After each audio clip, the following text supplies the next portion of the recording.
KTR sir 55 సంవత్సరాల Congress party చరిత్ర, Congress party నిర్వాకం, విద్యుత్ విషయం అడుగుతారు ఇనరా మళ్ళా అదే చెప్తున్నా. అధ్యక్ష నేను చెప్తాను, వైట్ పేపర్లో ఇలా చాలా గొప్పగా ఈ ప్రభుత్వమే స్పష్టంగా చెప్పింది అధ్యక్ష. ఏం చెప్పింది అధ్యక్ష? మాకు ప్రజలు 11 సార్లు అవకాశం ఇస్తే, 50 ఏళ్ళ అవకాశం ఇస్తే మేము ఇయ్యగలిగింది 2014 నాటికి 6 గంటల కరెంటు మాత్రమే. అంతటి అసమర్థత మాది, అంతటి చేతగానితనం మాది అని వాళ్ళే ఒప్పుకున్నారు అధ్యక్ష. చెప్పనండి అధ్యక్ష, నేనేం అన్పార్లమెంటరీ మాట్లాడతలేను, శ్వేతపత్రంలోదే మాట్లాడుతున్నా అధ్యక్ష. కాంగ్రెస్ అధ్యక్ష ఇప్పుడు మీది కాంగ్రెస్ పార్టీ కాదు సార్ అధ్యక్ష, మీరు మాకు అవకాశం ఇవ్వాలి సార్. తప్పు సార్ సార్, ఆయన మాట్లాడినప్పుడు నాకు అవకాశం ఇవ్వాలి మీరు దయచేసి అధ్యక్ష. విజయవాడలో రాయలసీమ థర్మల్ పవర్ కేంద్రం ఎక్కడ పెట్టిన అధ్యక్ష? కడపలో బొగ్గుందా అధ్యక్ష? కడపలో నీళ్లున్నాయా అధ్యక్ష? విజయవాడలో బొగ్గుందా? ఇలా బాగా మాట్లాడుతున్నారు. ఆ రోజు తెలంగాణలో విద్యుత్ కేంద్రాలు కట్టకుండా తెలంగాణ ఏర్పడే నాటికి 2700 లోటు మెగావాట్లతో 2700 మెగావాట్ల లోటుతో ఆనాడు మాకు నష్టాల్లో అప్పజెప్పిపోయింది. వీలు కాదా అధ్యక్ష? 6 గంటల కరెంట్ ఇచ్చింది వీలు కాదా?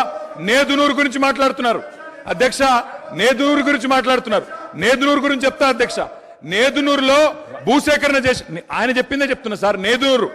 నేదునూరులో గ్యాస్ ఆధారిత విద్యుత్ కేంద్రం పెడతామన్నారు.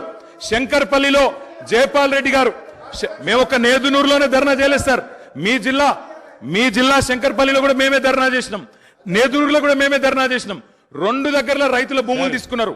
గ్యాస్ సార్ ఇప్పుడు ఇలా బాధ ఎక్కడ అనిపిస్తుంది సార్ అంటే, సరే మంత్రులకు ఆవేశం రావచ్చు, పాపం వారికి ఏదో గతంలో ఏదో అవమానం జరిగిందని బాధపడుతుండొచ్చు, కానీ మరి స్వయంగా ఈ ముఖ్యమంత్రి గారే మా నాయకుడు కేసీఆర్ గారి పిండం పెడతా అని చెప్పి మాట్లాడిన నాయకుడు సార్. దాని గురించి నేను పోను, కానీ దాని లోపలికి నేను పోను. కానీ అధ్యక్ష వారికి తెలవాలా, మంత్రి వారికి తెలవాలా. ముఖ్యంగా శ్వేతపత్రం ప్రచురించింది ప్రభుత్వం, అన్ని సమగ్రమైన సమాచారంతో అవగాహనతో రావాలి. నేదునూరులో ఎక్కడ మానకొండూరు నియోజకవర్గం నేదునూరులో, అదేవిధంగా శంకర్పల్లి ఇవాళ చేవెళ్ల నియోజకవర్గం శంకర్పల్లిలో ఆనాడు యూపీఏ ప్రభుత్వం ఉన్నప్పుడు గ్యాస్ ఆధారిత విద్యుత్ కేంద్రాలు నెలకొల్పుతామని చెప్పి భూసేకరణ చేసిండ్రు, రైతుల దగ్గర తీసుకున్నారు. మేము టీఆర్ఎస్ పార్టీగా ఆనాడు ఒక దగ్గర ధర్నా చేయలే, ఒక వ్యక్తికి వ్యతిరేకంగా ధర్నా చేయలే. కేంద్ర ప్రభుత్వమే తీసుకున్న నిర్ణయాన్ని గ్యాస్ ఆధారిత విద్యుత్ కేంద్రాలు ఎందుకు పెడతలేరు? బొగ్గు లేని విజయవాడలో ఎందుకు పెడతారు? బొగ్గు నీళ్లు లేని రాయలసీమలు ఎందుకు పెడతారు? మా కాడ ఎందుకు పెట్టరు అని ఆనాడు తెలంగాణ ప్రయోజనాల కోసం తప్పకుండా తెలంగాణ బిడ్డలుగా, తెలంగాణ రాష్ట్రాన్ని సాధించిన పార్టీగా గట్టి కొట్లాడినాం అధ్యక్ష. నేను ఒకటే అడుగుతా ఉన్నా, గౌరవ మంత్రి గారికి అవగాహన ఉండాలా. ఈ దేశంలో ఎక్కడన్నా గ్యాస్ ఆధారిత విద్యుత్ కేంద్రం సఫలమైందా? నేదునూరులో గ్యాస్ అలొకేషన్ అయ్యిందా? ఏదో అక్కడ హాట్ స్పాట్స్ గా భూములు తెచ్చిండ్రు, ఏదో క్లియరెన్స్ అన్నారు, పారేసిపోయిండ్రు తప్ప ఆనాడు యూపీఏలో జయపాల్ రెడ్డి గారు స్వయంగా పెట్రోలియం శాఖ మంత్రిగా ఉండే గ్యాస్ అలొకేషన్ చేయలే. గ్యాస్ అలొకేషన్ చేయలేదు కాబట్టే ఆ 2 ప్రాజెక్టులు టేకాఫ్ కాలేదు. నేను మంత్రి గారిని కోరుతా ఉన్నా, ఇప్పుడు టేకప్ చేయండి. ప్రభుత్వం మీది. నేదునూరులో పెట్టండి, శంకర్పల్లిలో పెట్టండి, తప్పకుండా పెట్టి ఇప్పుడు హామీ ఇవ్వాలా. ప్రభుత్వం కమిట్మెంట్ ఇవ్వాలా. గౌరవ డిప్యూటీ సీఎం గారు హామీ ఇస్తారని చెప్పి కూడా నమ్ముతా ఉన్నా. ఇంకొక మాట కూడా అధ్యక్ష, ఇవాళ ముఖ్యమంత్రి గారు చాలా మాటలు మాట్లాడినారు. ఒక మాట మాత్రం నేను చెప్తా అధ్యక్ష. ఇవాళ నోటికొచ్చినట్టు అక్బరుద్దీన్ ఓవైసీ గారు మాట్లాడుతుంటే వారిని అవమానిస్తారు, ఇక్కడ మేము మాట్లాడితే మమ్మల్ని అవమానిస్తారు సార్.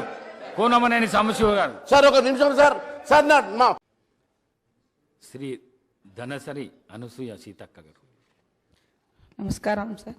సమస్య నేనేమి అడగను, జస్ట్ క్వశ్చన్ రూపంలో అడుగుతా. ప్రసంగాలు లేవు సార్, స్క్రిప్ట్